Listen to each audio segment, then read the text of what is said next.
This draft, no one's saying it loud yet, but it's breathing heavy in the room. There's tension in the walls. Something's got to give. Not because the Miami Dolphins are hanging by a thread. No, it's because this thread, it's golden. And if they don't stitch it right, the whole thing unravels. This class right here, 2025, it's not like the ones before. Forget to talk about how every draft matters. That's easy to say when you've got balance, when depth's not a whisper but a wall. But right now, the Dolphins are leaning on pillars. Tall, expensive, fragile ones. Tyreek Hill's still burning turf. Tua's still dodging doubt. Jalen Ramsey's still casting shadows in the secondary. But that middle, that meat of the roster, it's too thin. And everybody knows it. The front office might not be screaming it, but they're not sleeping easy either. Why would they? 10 picks in the chamber. That's not normal. Not in this era. Not in this league. Since '93, when the draft took on its current 7-round form, the Dolphins have only hit that double-digit number a handful of times. 1996, 1997, 1998, 2007, 2020. You want to guess how many of those really moved the needle? Let's talk 2020. That one felt big, right? 5 picks in the top 56. It was supposed to be the rebirth. Tua came in.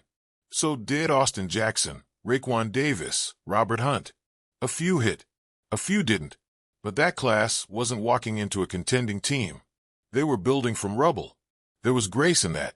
Margin for error. You could wait on them. Now, no rubble. No grace. Just windows. Small, expensive, now or never windows. That's why 2025 matters more than people are admitting. 10 picks. Only 3 in the top 115. That's the catch. It's volume, not premium. You've got to squeeze gold out of the 4th, 5th, 6th rounds. No safety net, no second try. And there's no room for a redshirt year. No. He'll be ready in 2026. No one in Miami is building for 2026. Not with this roster. Not with these contracts. You think Tyreek's burning corners in 2 years at the same speed? You betting on that? The room has urgency. It has pressure. It has ghosts, too. Ghosts of 2007. Remember that? Ted Ginn Jr. at 9. John Beck. People still flinch at those names. 1998 gave us John Avery. It gave us Patrick Surtain too, sure. But that's the thing. You don't get points for one good pick when the rest vanish. That's how depth disappears. Then there's Jimmy Johnson, the only guy who ever walked into that draft room with a plan, a mission, and the guts to ignore the noise. 1996, 1997, 1998. Back to back to back. They didn't all pan out, but you know what they did? They hit on enough. Jason Taylor, Zach Thomas, Sam Madison, Derek Rogers. You feel that. Those weren't just players. They were tone setters. Identity guys. They stepped onto the field, and the air changed. That's what Miami needs again. Not buzz. Not upside. Not potential. It needs presence. Players who show up like they've been here before. Like they've got something to prove and nothing to lose. Guys who'll hit you in the mouth on a Wednesday and smile about it Thursday. And no one's demanding a Hall of Famer. Not right now. But can you find 4 contributors?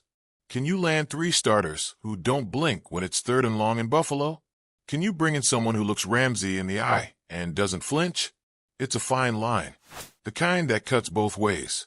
You mess this draft up, and suddenly you've got a roster top-loaded with stars and nothing beneath to catch the fall. That's how contenders become pretenders. That's how windows slam shut. You nail it. You get the right blend of hunger, attitude, and reliability. Now you've got something. Now you're not just watching Hill outrun everyone. You're watching a defense that breathes fire, an O-line that doesn't break, a rotation that doesn't need miracles to win ugly in December. And yeah, people will point back to Waddle, Phillips, Holland. 2021 had juice, but that team had room to grow. This one's already got expectations. It's already got headlines. It's already got cap gymnastics and playoff scars. So you either bring in guys who hold their own from day one, Or you start explaining why the team with 10 picks still needed free agents off the couch by week 8. So what's it gonna be? Will Chris Greer play it safe? Chase traits? Reach for ceilings? Or is he gonna get dirty? Dig through the middle rounds and come back with grinders? People talk about top 50 picks like they're the whole story. But it's the 3rd and 4th round where you find the glue. The guys who don't blink. The ones who make a good team great.